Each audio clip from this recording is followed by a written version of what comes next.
ഭാരതാംബ വിവാദത്തിലും രാജ്ഭവനിൽ RSS സൈദ്ധാന്തികരുടെ ചിത്രം പ്രദർശിപ്പിച്ചതുമായി ബന്ധപ്പെട്ട് ഗവർണർക്കെതിരെ SFI പ്രതിഷേധം കടുക്കുകയാണ്. ഇന്ന് രാവിലെ രാജ്ഭവനിലേക്ക് SFI മാർച്ച് നടത്തിയിരുന്നു.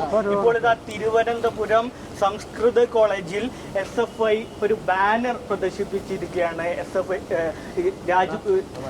ഗവർണർക്കെതിരെ we want to say something once more mister governor. RSSന്റെ തറവാട് സ്വത്തല്ല രാജ്ഭവൻ എന്ന ഒരു ബാനറാണ്, കറുത്ത ഒരു ബാനറാണ് SFI സംസ്കൃത കോളേജിന്റെ യൂണിറ്റ് ഭാരവാഹികൾ ഇവിടെ തൂക്കിയിട്ടുള്ളത്. കഴിഞ്ഞ കാലങ്ങളിൽ കഴിഞ്ഞ ഗവർണർക്കെതിരെ SFI വലിയ പ്രതിഷേധം തീർത്തിരുന്നു. കേരളത്തിലെ യൂണിവേഴ്സിറ്റികളുടെ ചാൻസലറായ ഗവർണർ ആരിഫ് മുഹമ്മദ് ഖാൻ യൂണിവേഴ്സിറ്റികളെ സംഘീവൽക്കരിക്കുന്നു എന്നാരോപിച്ചായിരുന്നു കഴിഞ്ഞ ഗവർണർക്കെതിരെ PM ആർഷോയുടെ നേതൃത്വത്തിൽ, അന്നത്തെ സെക്രട്ടറി ആയിരുന്ന PM ആർഷോയുടെ നേതൃത്വത്തിൽ വലിയ ഒരു പ്രതിഷേധം തുടർന്നിരുന്നത്. ഇപ്പോഴിതാ ഈ പുതിയ ഗവർണർക്കെതിരെയും രാജേന്ദ്ര ആർലേക്കറിനെതിരെയും വലിയ ഒരു പ്രതിഷേധം SFIയുടെ നേതൃത്വത്തിൽ തുടരുകയാണ്.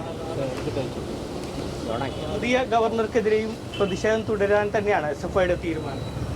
പുതിയ ഗവർണർക്കെതിരെയല്ല, നമ്മുടെ സമൂഹത്തിനകത്ത് നമ്മുടെ കലാലയങ്ങൾക്കകത്തും ക്യാമ്പസുകൾക്കകത്തും RSSന്റെയും സംഘപരിവാരങ്ങൾ കുത്തിവെക്കാൻ ശ്രമിക്കുന്ന ഗവർണർക്കെതിരെയാണ് SFIയുടെ പ്രതിഷേധം.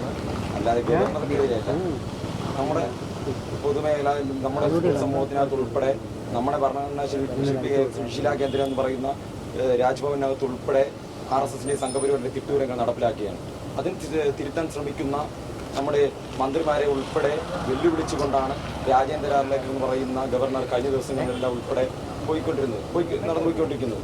അപ്പോൾ അതിനെതിരെ കേരളത്തിനകത്തുള്ള വിദ്യാർത്ഥി സമൂഹം SFI ഉൾപ്പെടെ എല്ലാം അതിനെതിരെ പ്രതിഷേധിക്കാനും അതിനെതിരെ തെരുവോരങ്ങൾക്കകത്തിറങ്ങി പ്രതിഷേധിക്കാൻ SFI തീരുമാനിച്ചത് ഈ ദിവസം ഉൾപ്പെടെ നാം കണ്ടതാണ്.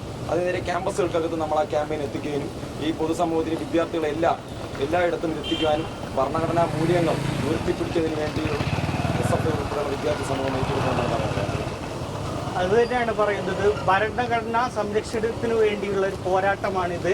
ഏതെങ്കിലും ഒരു രാഷ്ട്രീയ പാർട്ടിയുടെ ഒരു പ്രത്യയശാസ്ത്രത്തിന്റെ ഭാഗമാക്കാൻ രാജ്ഭവനെ അനുവദിക്കില്ല. ഇനിയും ഈ വിഷയത്തിൽ രാജ്ഭവനെ സംഘീവൽക്കരിക്കുന്ന വിഷയത്തിൽ കൃത്യമായ പ്രതിഷേധ പരിപാടികൾ തുടരാൻ തന്നെയാണ് SFIയുടെ തീരുമാനം. ക്യാമറ പേഴ്സൺ പാനായിക്കൊപ്പം സുഫാൻ വിപി, മീഡിയ 1 തിരുവനന്തപുരം.